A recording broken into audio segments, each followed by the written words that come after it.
Hi everyone, it's Lauren and this is my to be read list of books from July to September. Now, if we have learnt anything by now, it's that I do not deal well with people telling me what to read, even if that person is myself. But I do like to have a general plan of what I'm going to read next, so I normally give myself a 3-month stint with some target books, and then we see at the end of it whether I've read them or not. To be honest, my last TBR video had so many books in it which I haven't read still. I'm feeling quite guilty about that, but realistically, who cares? It's like a target that I gave myself which I didn't fulfill, and no one got hurt, did they? But because of that, I'm going to keep this TBR quite light and quite targeted. So hopefully, I will actually complete it by the end of September. The first thing I know that I'm definitely going to read is Moby Dick by Herman Melville, and that is because that's going to be my next page to screen projecty thing that I do. If you don't know, Page to Screen is a project that I run where I read a classic book and then watch all of the different TV or film adaptations of it, or all of the ones that I can find anyway, and then do a video comparing them and comparing the adaptations and the casting decisions and that sort of thing. The next one that is going to be up in a couple of weeks' time is actually Emma by Jane Austen, but then the next episode on my schedule is going to be Moby Dick, so I'm really looking forward to reading this because I've never read it before, heard so many good things, and I've actually never watched any adaptation of it. I don't know the story other than there's a whale. So I think this is going to be a really fun one. And an author that I haven't read in a while, but whom I really, really love, is Ali Smith. So I have a couple of Ali Smith books that I really want to read soon. The first of which is Public Library, which is a collection of short stories by Ali Smith, and also tales from her friends and other authors about libraries and why they're important to people. I went to the event for this book when she launched it, which was near me, and she's actually signed it for me. But then I didn't read it. So really want to read this. And then also for Christmas, Jen Campbell got me a book of her short stories, which is Free Love and Other Stories. And although I've read most of her novels, I think, I haven't read any of her short story collections.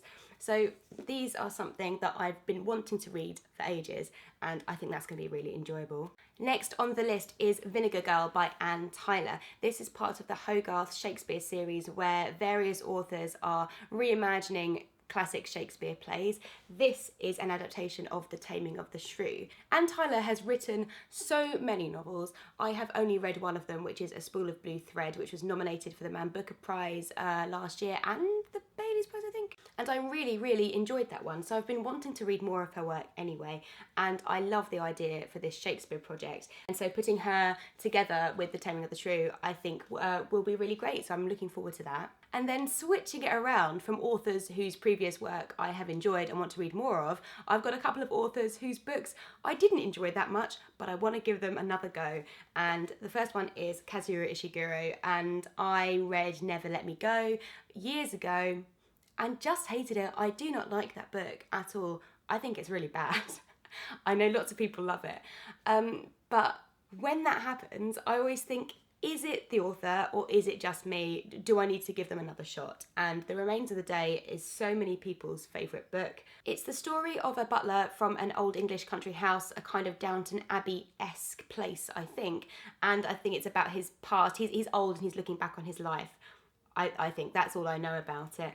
But I really want to give Ishiguro another shot. And then the other author who I'm having another stab at is Robin Hobb. And I bought The Dragon Keeper ages ago on the recommendation of Jean from Jean Bookish Thoughts.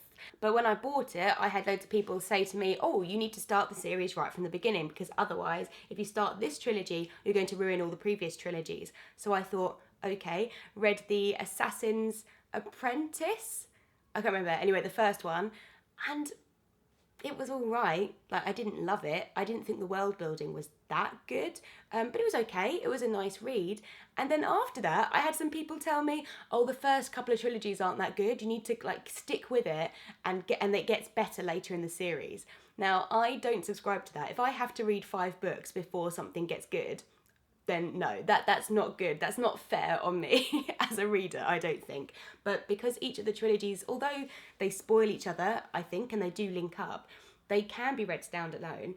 I'm just going to start with this one and see what I think of it. And I don't really care if the Assassins trilogy is ruined for me, because I didn't love that book and I didn't care about what happened next. So perhaps, I think this is the 4th trilogy, so maybe this will spoil like the 3rd one or something, but that's the risk I'm going to take, and I fancy reading about dragons and reading something fantasy-esque. So considering we've got 3 months to get through, that's 6 books, so that's 2 books a month.